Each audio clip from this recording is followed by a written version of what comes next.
My son hadn't answered his phone in 2 weeks. I decided to go to his house unannounced. But when I got there, I noticed something moving under my grandson's bed. When the police lifted the mattress, what we found left, everyone frozen in shock. Why, I'm glad you're here. If you're watching this video, hit that like button, subscribe to the channel, and tell me in the comments where you're listening to my story of revenge from. I want to know how far it's reached. I still remember it perfectly. On that fateful day, I took the first bus heading to Chicago. During the 3-hour ride, I didn't say a single word. My eyes were glued to the window and my heart was tied in a knot. I told myself to calm down, but my hands trembled as I held the ticket. When I got off at the main terminal, it was already getting dark. I walked quickly toward the gated community where Daniel lived, down the same path I had walked dozens of times to visit him and Matthew, my grandson. But this time, every step felt heavy, like I was walking into a nightmare. Standing in front of the familiar wooden door, I knocked. First gently, then with more and more force. "Daniel, Matthew!" I shouted, but my voice broke in the cold air. No one answered. I put my hand on the doorknob just to try my luck, but when I turned it slightly, the door creaked open. It was unlocked. My heart started pounding 1,000 miles an hour. Daniel never left the door unlocked. He was always so careful, especially when Matthew was home. I pushed the door open and stepped inside, holding my breath as if the slightest noise could shatter everything into a million pieces. Inside the scene I saw left me frozen. The living room was a mess, like there had been a fight. The sofa was pushed out of place as if someone had shoved it in a rage. On the floor, a coffee mug was shattered into 1,000 pieces. The white porcelain shards were mixed with a dark, dried coffee stain. I stepped over it, my legs trembling, trying not to step on the glass. In the kitchen, I saw the water cooler jug tipped on its side, and several empty water bottles were rolling on the floor, uncapped, as if someone had chugged them down in desperation.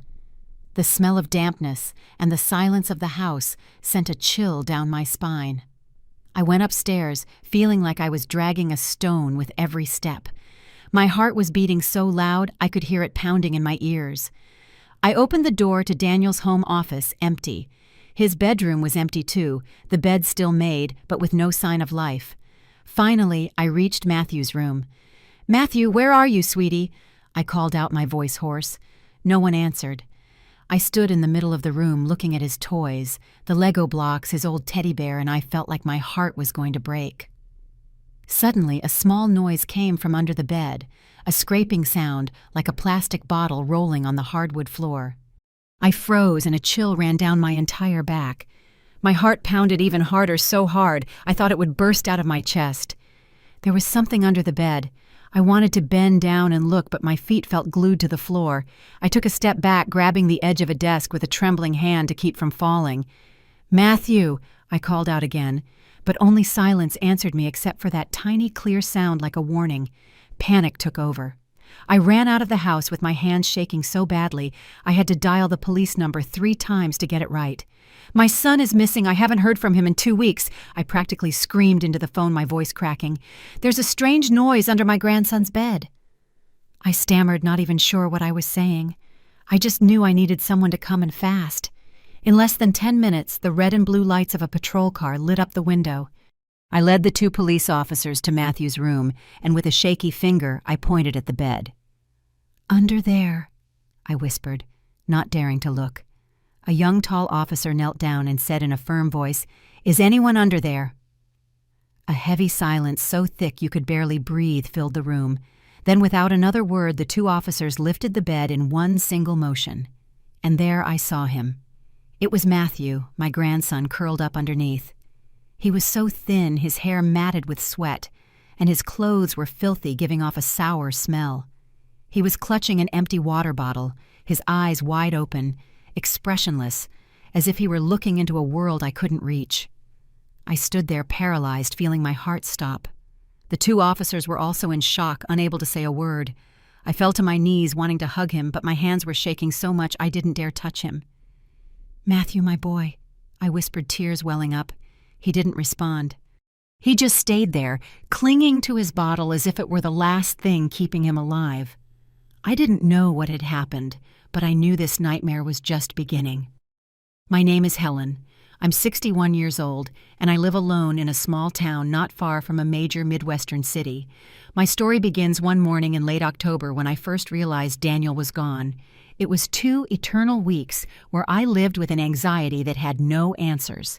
The first day I called Daniel to see how he was, like I always did. I was sitting at the kitchen table, phone in hand, listening to it ring over and over until it went to voicemail. No answer. I sent him a message, a short one. "Are you okay, son?" But the message just sat there undelivered. I started to feel a knot in my stomach like something was wrong, but I told myself he was probably busy, that his battery died, or he was somewhere without a signal. Daniel is an independent man, always doing his own thing, so I tried to calm my worries. But in the following days, that worry grew like a slow fire burning inside me. I called him at the strangest hours at dawn, late at night, even at noon when I knew he usually took his lunch break, and always just silence. I left him voicemails, my voice trembling. "Daniel, where are you? Call me, please, I'm so worried." But they too were lost in the void, with no sign that he had ever heard them. I started to imagine the worst. Daniel wasn't the type to just disappear without saying anything. He always called me every week, told me about his job, about Matthew, my grandson, about the normal days of a father and his son. This silence was not like him at all. By the 5th day, I couldn't take it anymore. The anxiety was eating me alive. I tried calling his landline, hoping to hear his voice, or at least Matthew's, that 8-year-old boy, who never stopped telling me about school. But I only heard the phone ring and ring in an empty house until I hung up. I opened up the messaging app the kids use and wrote to Matthew. "Sweetie, where are you? Call Grandma." The message sent, but the read receipt never appeared. I felt my heart sink. Matthew is young, but he knows how to use a phone, and he loves his grandma very much. He always answered as soon as he saw a message from me. I started calling Daniel's friends and co-workers. They were all surprised, their voices hesitant. "I haven't seen Daniel all week," a co-worker told me. "I thought he was on vacation." A close friend of his said, "The last time we talked was last month. Daniel told me he was swamped with work. No one knew anything more. The more I asked, the more I felt like I was lost in a void with no answers." Daniel is not one to disappear without notice. He's a dedicated father, a caring son. Something had to have happened. On the 10th day, I couldn't stand the waiting any longer. I looked up the neighbors who lived near Daniel's house, calling everyone I had a number for. They sighed on the other end of the line, their voices full of pity.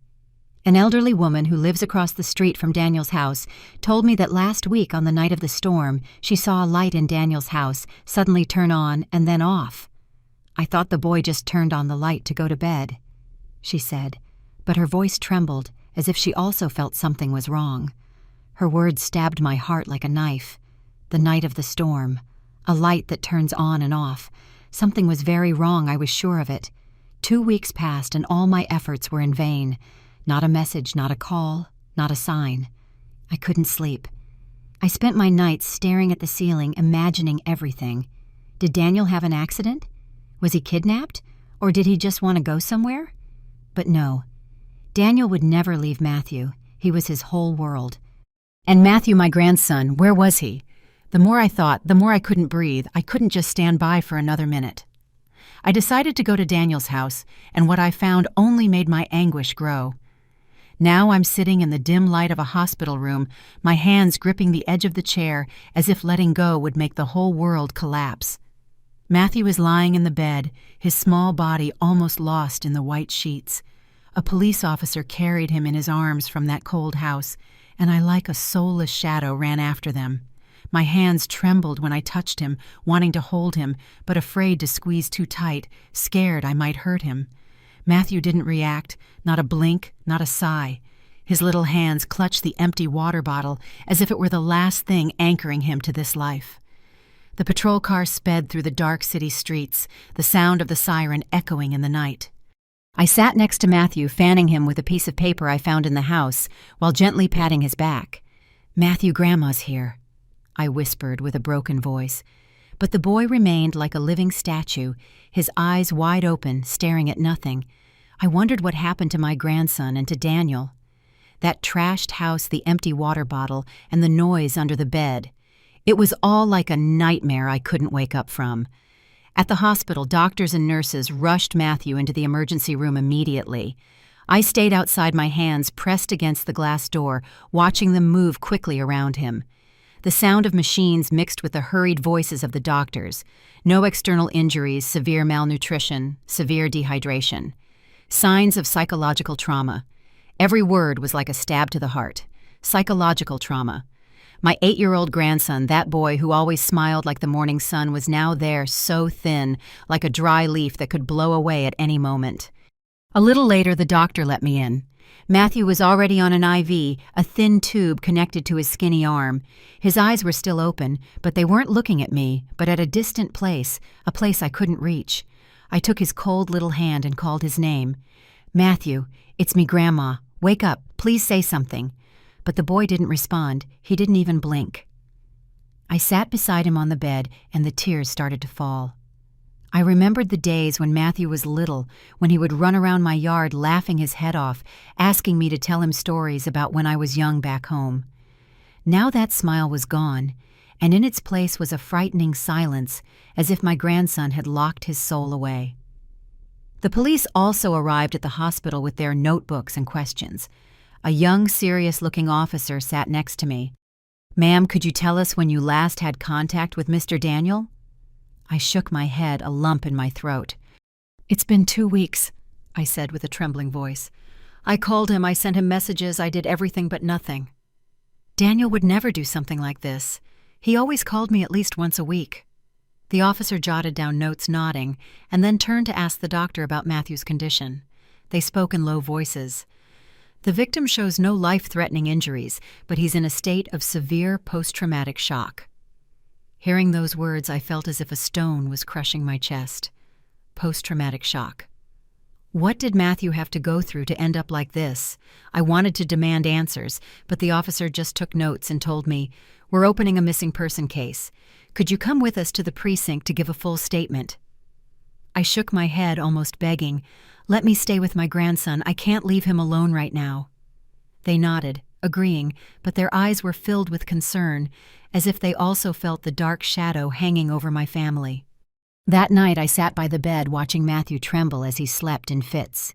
He clutched the empty water bottle tightly, even in his sleep, as if he were afraid someone would take it from him.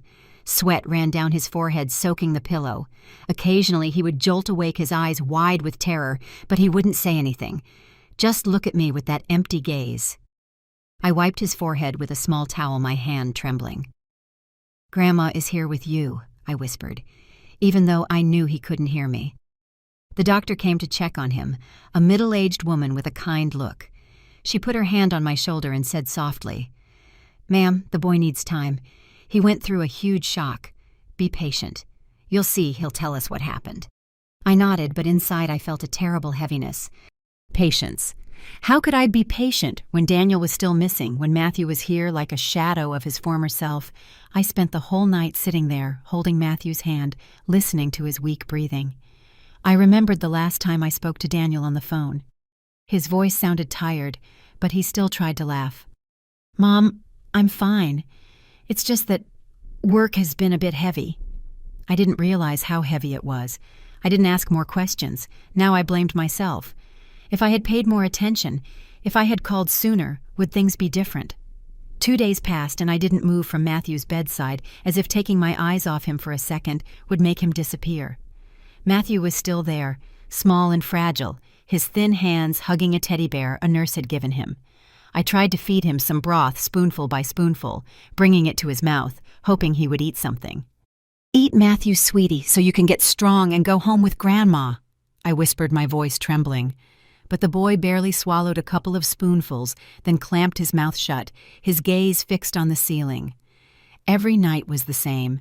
Matthew had nightmares. Sometimes he would sit up suddenly in bed, his mouth open as if trying to scream, but no sound came out. I would hold him, rock him, and sing him the lullaby I used to sing to Daniel when he was a baby. But Matthew would just tremble, sweat drenching his forehead. I would wipe his brow, my hand shaking so much the washcloth would fall. I asked for a psychologist to come, a young woman with a very sweet voice. She sat next to Matthew, held his hand, and asked him gentle questions. "Matthew, Do you want to tell me something about your dad, or about anything you saw?" But the boy just hugged his teddy bear tighter, his eyes on the floor without saying a word. I stood to the side, my heart in my throat. "Will he talk again, doctor?" I asked, almost pleading. The psychologist looked at me with compassion. "Ma'am, he needs time. The shock was too great for a child, but I'm sure he will open up. It's just not the right time yet." I nodded, but inside I couldn't be calm. Time. I didn't know how much time I had left to wait with Daniel missing, and every passing day a torture of anguish and pain. On the morning of the third day, I was cleaning Matthew's face, gently wiping a damp cloth over his thin cheeks. I tried to smile and started telling him an old story about Daniel, about when he was a boy, and broke one of my vases and tried to tape it back together. "Your dad was so silly, Matthew," I said softly. "But he loved you more than anything in the world." Matthew didn't respond, but I saw his little fingers squeeze the teddy bear as if he were clinging to something. I was about to continue when the phone in my purse vibrated. The caller ID showed the police precinct. My heart pounded. A bad feeling washed over me. I answered, my hand shaking so much I almost dropped the phone. The detective's voice on the other end was grave, very different from his usual calm demeanor. "Mrs. Helen, I need you to prepare yourself. We just used luminol to re-examine Mr. Daniel's house, and we found a very large amount of blood in the living room." My ears went numb as if the world had suddenly gone silent. The washcloth in my hand fell to the floor. I couldn't feel my own hands. "Blood," I repeated, my voice breaking. The detective continued, and every word was like a knife to my heart. "It's very likely we're dealing with a homicide. The crime scene has been cordoned off pending DNA results." I was barely processing what he was saying, not fully understanding his words. Then Matthew tugged hard on my sleeve. I turned and saw his red, tear-filled eyes, as if he had heard everything. And then, after so many days of silence, Matthew burst into tears, a heartbreaking cry that shattered the calm of the hospital room. "Dad, he's dead," he screamed, his voice weak but full of pain, as if his entire world had just collapsed. I fell back into the chair, hugging him with all my strength as tears streamed down my cheeks. "No, Matthew, no, it's not like that," I told him, but I didn't even believe my own words.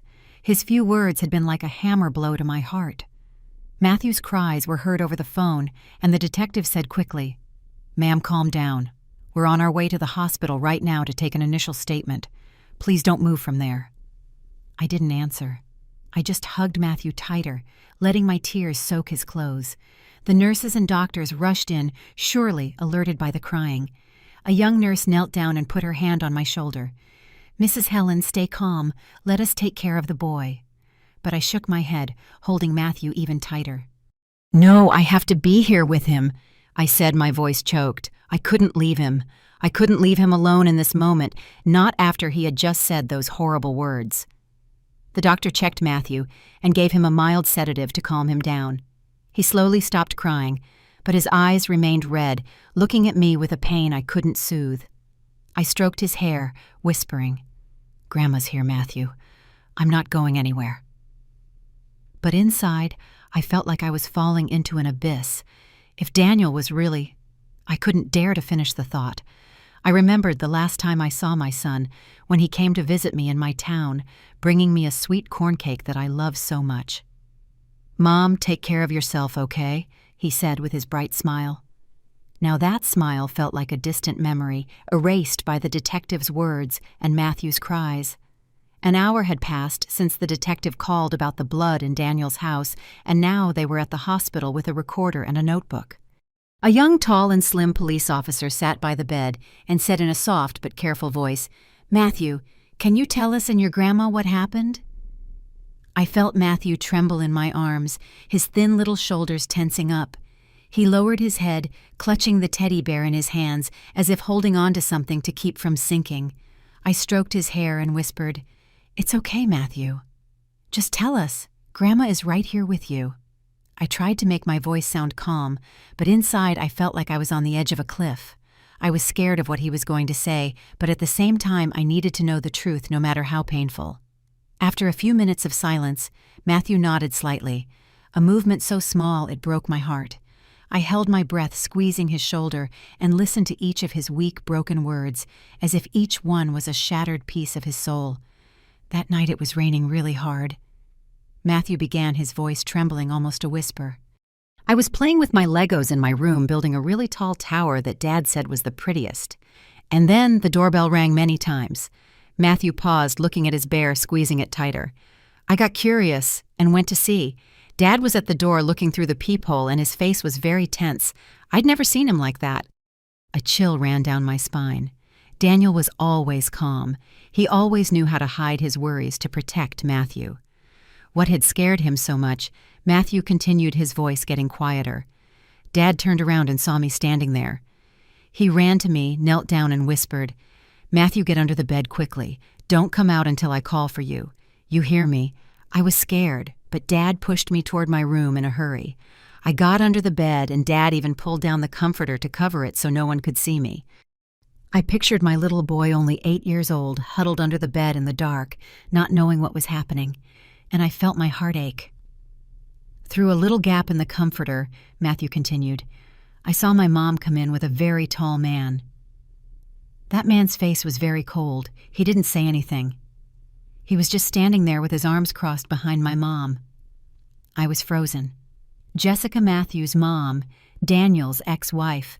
I never thought she would come back, or rather that she couldn't come back after everything that had happened. Matthew trembled and his voice broke.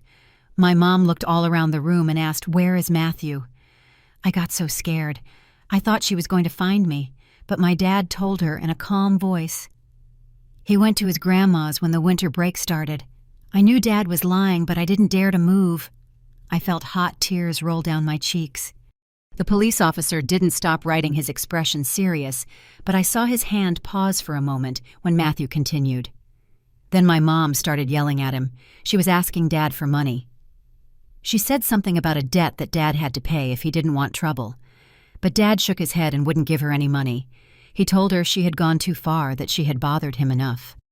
Hearing that broke my soul. Daniel had tried to escape Jessica's shadow. He had tried to build a new life for himself and Matthew, but she had come back bringing trouble with her. Matthew stopped breathing heavily, as if the memory was dragging him back to that night of terror. I rubbed his back and whispered, Take it easy, sweetie. Grandma is here. The boy took a deep breath and continued, Dad, my mom and the tall man started fighting really bad. My mom was screaming, and the other man got closer, saying something like a threat. I didn't hear it clearly, but I saw him push my dad.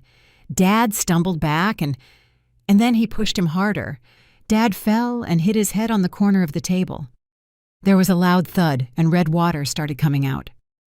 Matthew trembled uncontrollably, hiding his face in my chest, and burst into tears. I saw Dad lying there, not moving. I wanted to come out. I wanted to call him, but I was scared. I was so scared. I hugged him with all my strength, and my tears soaked his hair. The image of Daniel falling replayed in my mind like a nightmare. The police officer in front of me stopped writing and looked at me with compassion. This statement is very important, Mrs. Helen, he said in a grave voice. We are going to investigate this as a possible homicide. The boy has been very brave. I nodded, but inside I felt an emptiness that nothing could fill. Matthew kept crying. His sobs were like knives in my heart. I looked at the officer and said with a choked voice, Are you going to find her, boy, Jessica and that man? He nodded firmly. We will do everything possible, Mrs. Helen, I promise you. When the police left, I stayed there hugging Matthew, feeling the shadow of tragedy that had just fallen upon my family. That night after the police left, I couldn't sleep a wink. Matthew's soft sobs echoed in the room like stabs to my heart. He moved his lips, calling for his dad in his dreams, in a voice so faint I had to lean in close to hear him. Every time he did, I would gently wipe his face with a warm cloth, hoping to soothe even just a little the pain he carried.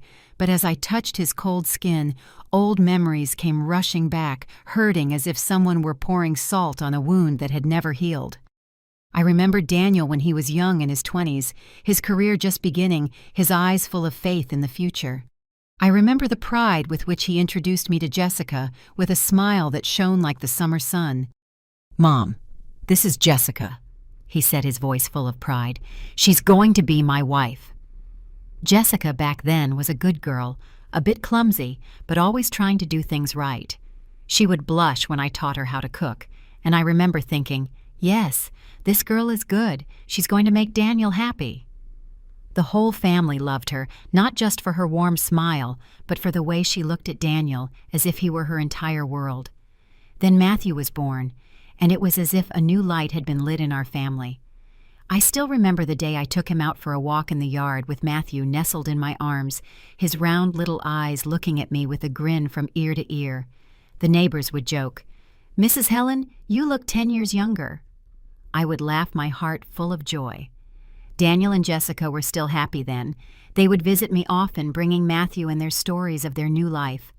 I thought it would always be like this, that our small family would always be full of laughter. But then everything started to fall apart. I remember the day I got a call from Daniel. His voice sounded dull, tired. "Mom, Jessica, she got into some gambling trouble." I froze. I couldn't believe that good girl had fallen into something like that. The first time Daniel quietly sold the car he loved so much, the car he had saved for years, just to pay off his wife's debts. I saw him sitting in the yard, his eyes red, but he still tried to smile. "Mom, I'll be fine. I just want to help her." I took his hand, wanting to say something, but I kept quiet, because I understood that Daniel loved Jessica so much, he was willing to do anything to save her. But things didn't stop there. The second time, when debt collectors came knocking on my door, making threats because Jessica couldn't pay, I had to take out all my savings. It was the money I had saved for my old age, but I didn't hesitate. I just wanted to protect my family. "Mom, I'm sorry." Daniel told me that night, his voice choked. I didn't think things would get to this point. I hugged him and told him not to worry, that family was for supporting each other. But inside, I started to feel scared. Jessica was no longer the good girl she used to be. Every day that passed, she changed more. Jessica became irritable, capable of breaking plates over the smallest thing. I remember one time I went to visit, and I saw Matthew huddled in a corner, his eyes red, because his mom had yelled at him just for spilling a glass of milk. Jessica was there screaming at him. "You're just as clumsy as your father." I ran over and pulled Matthew away, trying to calm her down, but she just laughed bitterly. "He's my son. I know how to raise him." Those words were like a stab in my heart. Matthew didn't deserve to endure those fits of rage. I looked at Daniel and I saw him consumed.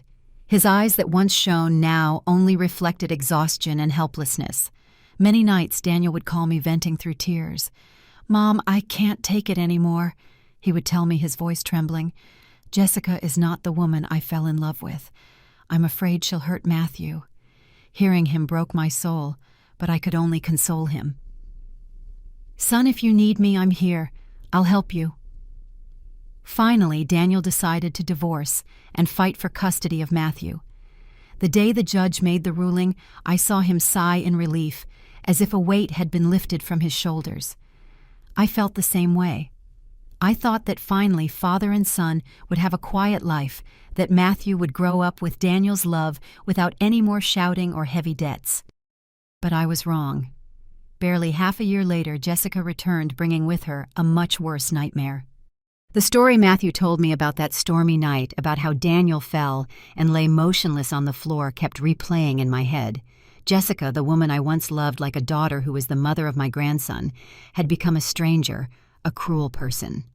Sitting in the darkness of the hospital room, I watched Matthew sleep, and I heard him sob, his lips still moving to call for his dad. I made a promise to myself. "Daniel, I will get justice for you. I will protect Matthew, no matter what it costs." The next morning, the sun streamed through the hospital window, but it couldn't take away the chill I felt inside. I sat next to Matthew, watching him sleep soundly after the sedative.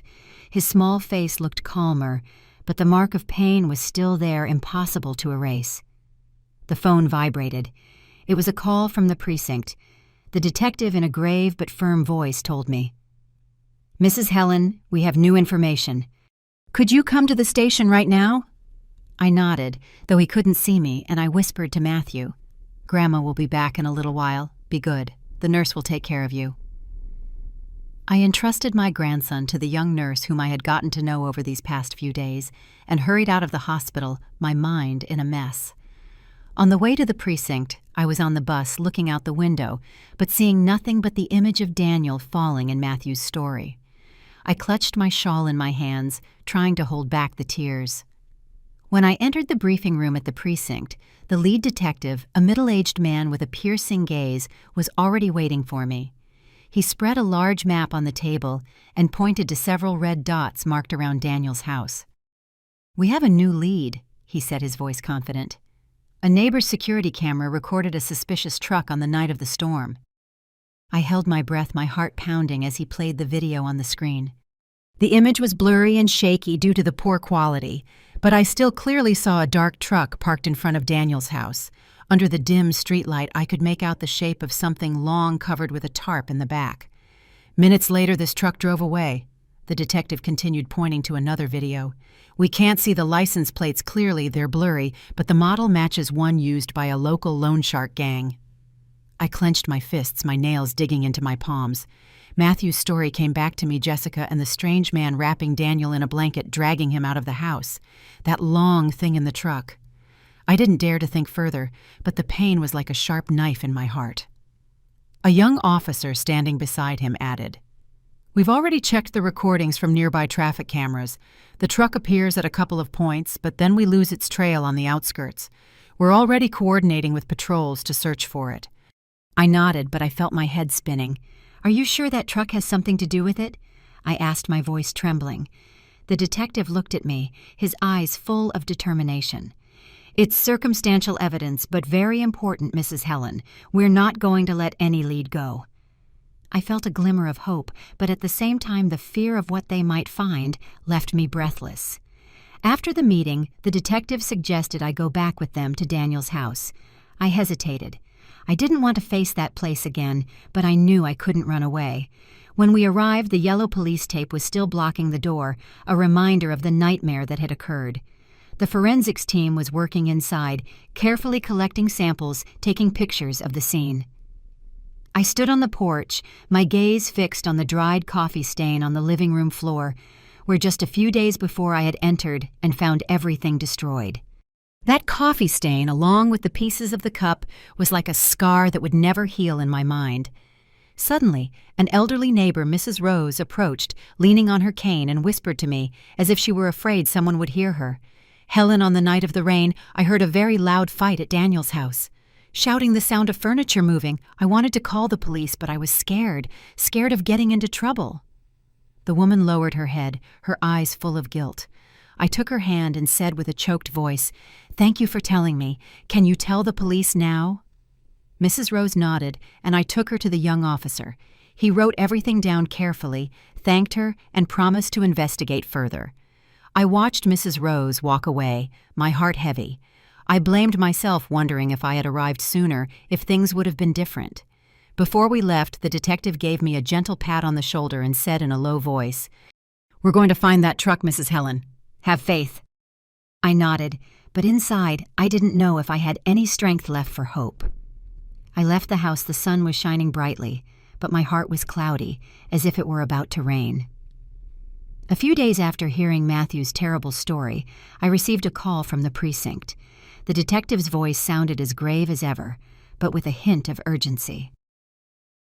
"Mrs. Helen, we found the address of the apartment complex where Jessica lived. Do you want to come with us?" I looked at Matthew, who was sitting on the hospital bed hugging his teddy bear and staring out the window with a lost look. I didn't want to leave him, but I knew I had to go. If there was any clue about Jessica, about what happened to Daniel, I had to see it with my own eyes. "I'm on my way," I replied, my voice trembling. I again entrusted Matthew to the young nurse, caressed his hair, and whispered, "Grandma won't be long, Matthew. Be good, I'll be right back." The boy nodded weakly, but his gaze remained empty, as if he were in a place I couldn't reach.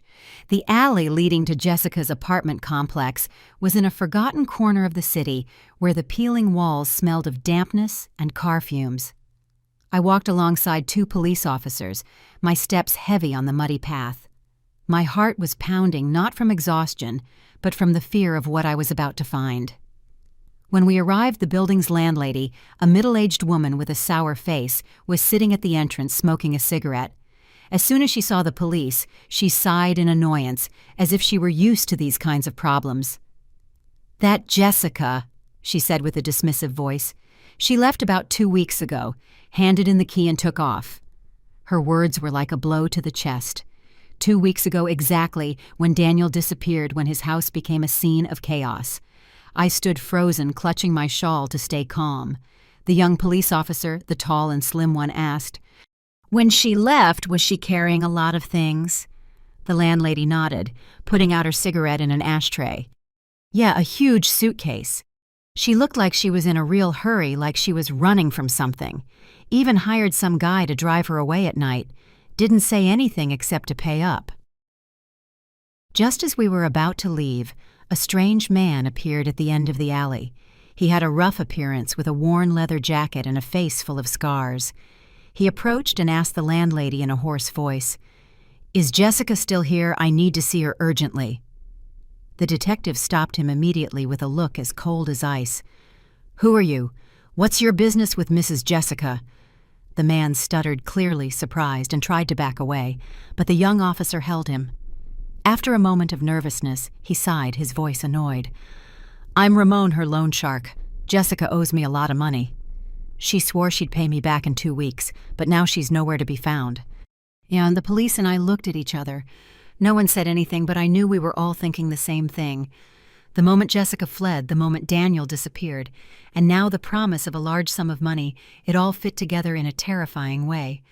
The young officer muttered, as if asking himself, why would she be so sure she'd have a large amount of money in 2 weeks if she was so desperate before that she had to seek out her ex-husband?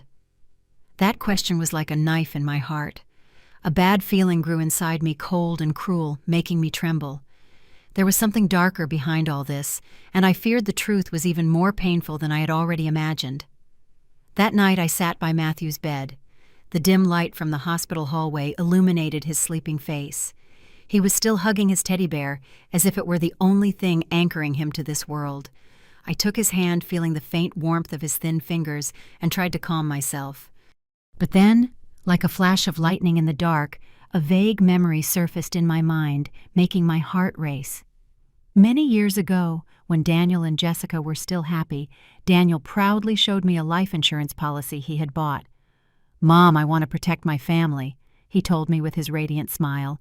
"If anything happens to me, Jessica and Matthew will have nothing to worry about." The sole beneficiary at that time was Jessica.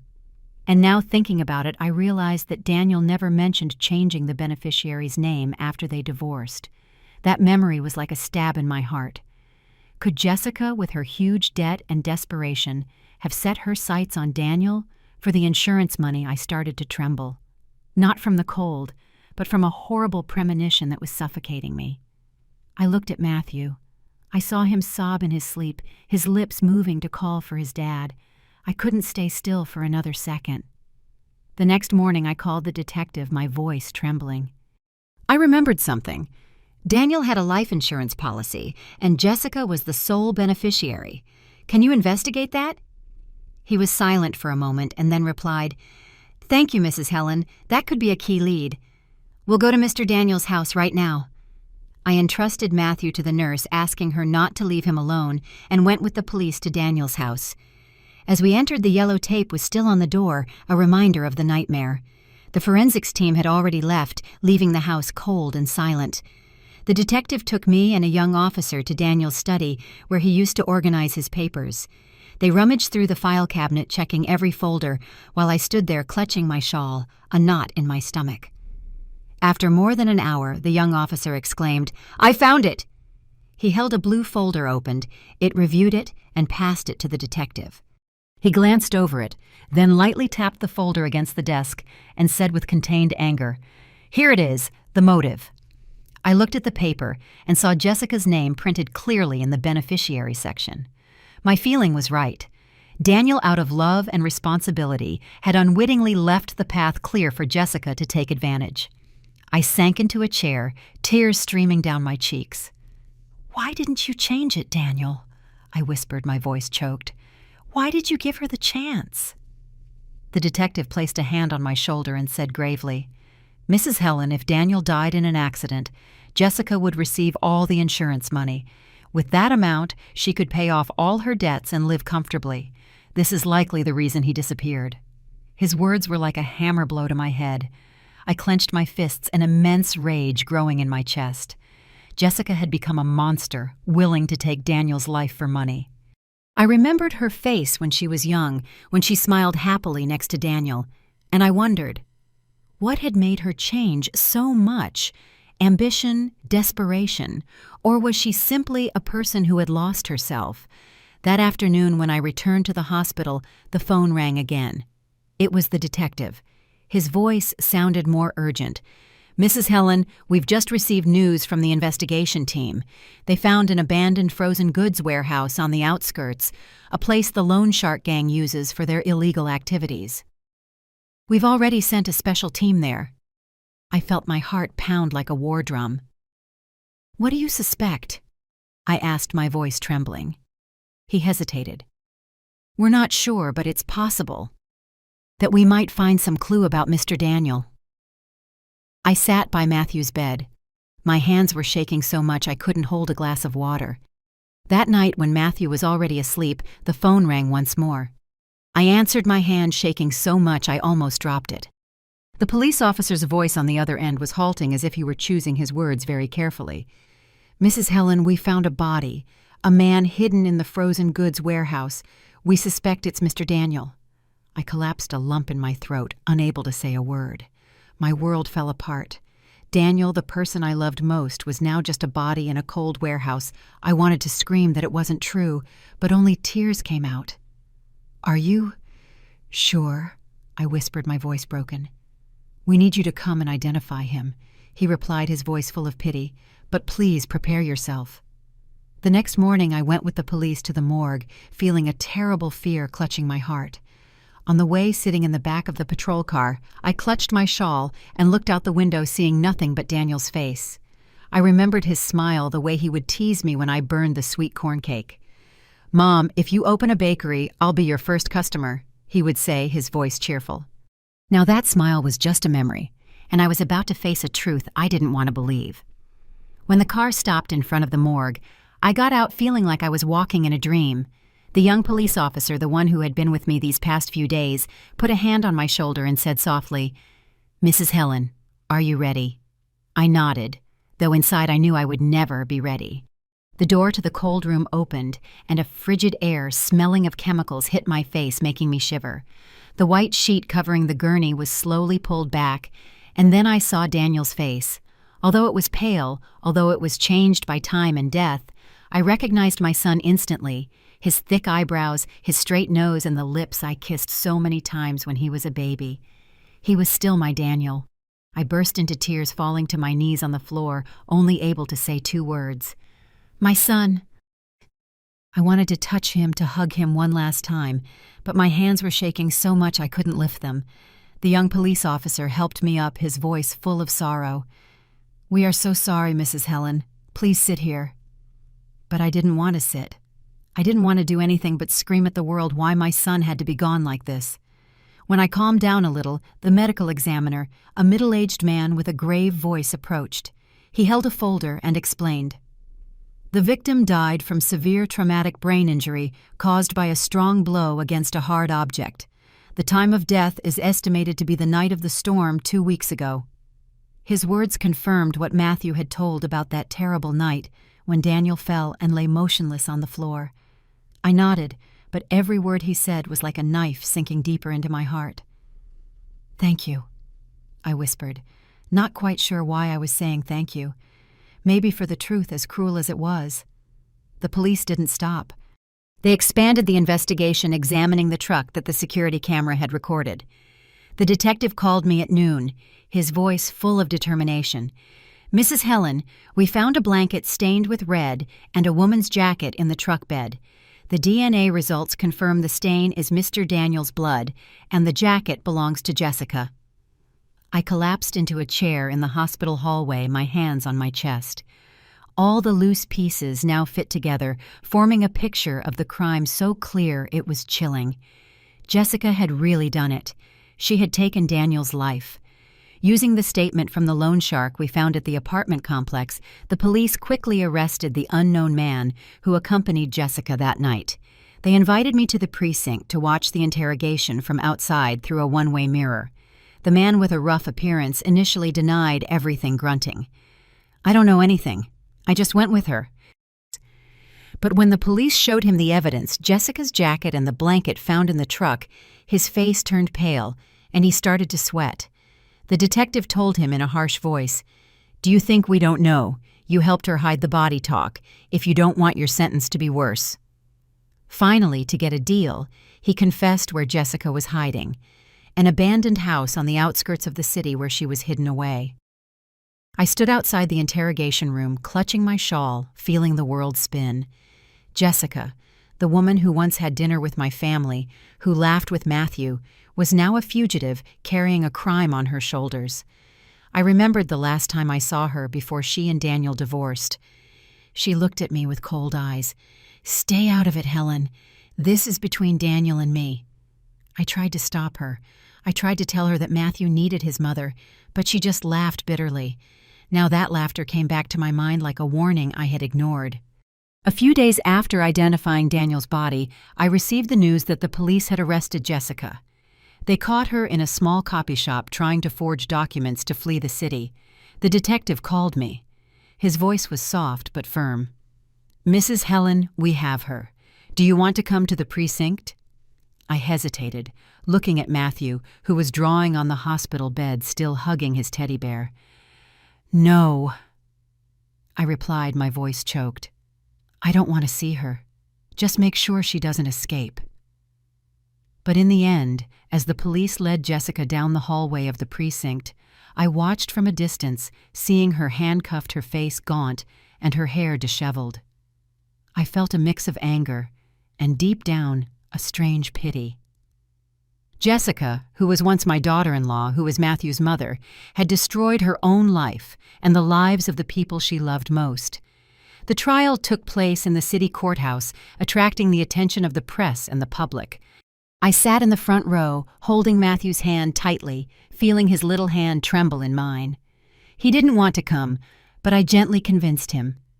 "Matthew, we have to do this for your dad. Grandma will be right here with you." He nodded, but his eyes were still full of fear. The courtroom was packed. The air felt heavy, like a rope about to snap. The prosecutor, a tall man with a sharp voice, stood up and presented the evidence one by one. He played the recording of Matthew's statement, my grandson's small voice trembling as he recounted the night of the storm. Hearing it squeezed my heart, and I hugged Matthew tighter as he lowered his head, hiding his face in his bear. The prosecutor continued showing photos of the blanket and Jessica's jacket found in the truck. "The DNA results confirm that the blood belongs to the victim, Mr. Daniel," he said, his voice cold.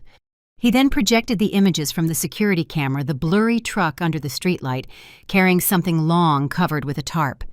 Finally, he held up the life insurance policy folder, pointing to Jessica's name as the beneficiary. "This was the motive," he declared, his voice echoing in the room. "The defendant planned a murder to collect the insurance money, pay off her debts, and live comfortably." I looked at Jessica sitting in the defendant's box, her head bowed. At first she tried to remain calm, avoiding everyone's gaze. But as the evidence was presented, she began to tremble. Suddenly she jumped up and shouted, "I didn't mean to kill him, I just wanted my money." Her voice broke, but no one in the room was moved. The prosecutor approached and refuted coldly. "If you only wanted money, why did you hide the body? You staged a fake accident scene and tried to collect on a life insurance policy." Jessica was speechless.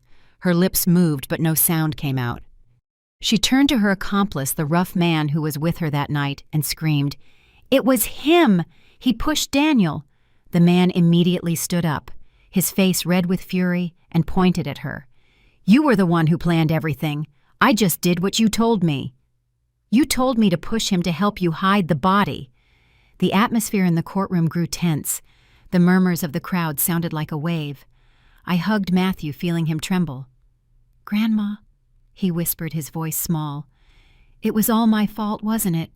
I stroked his hair, trying not to cry. "It wasn't your fault, Matthew. Your mom made a mistake and she's going to have to pay for it." But inside I knew those words couldn't heal the wound in Matthew's soul. After hours of deliberation, the judge, a woman with a serious gaze, stood to deliver the verdict. Her voice was clear and firm. "The defendant, Jessica, is found guilty of first-degree murder and fraud and is sentenced to life in prison without the possibility of parole. The accomplice is found guilty of accessory to murder and concealment and is sentenced to 20 years in prison." When the sentence was read, I broke down crying, hugging Matthew with all my strength. My tears were not only for the pain of losing Daniel, but also for the relief that justice finally had been served. Matthew hid his face in my chest, crying uncontrollably, and I could only rub his back, whispering, "It's over, my boy. Your dad can finally rest in peace." A few weeks later, I decided to close up Daniel's house for good. I couldn't go back to that place which was once filled with the laughter of my son and grandson, and was now just a painful memory. I took Matthew to live with me in my small town.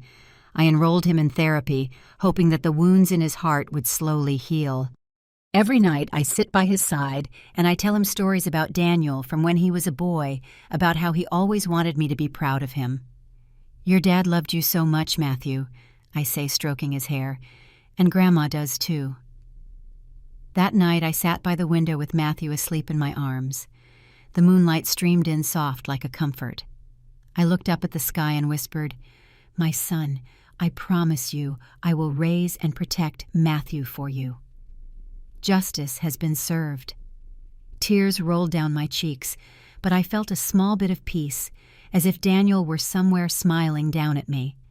I hugged Matthew, knowing that although the pain of losing my son will never go away, I still have him, and I will spend the rest of my life taking care of him just as Daniel did.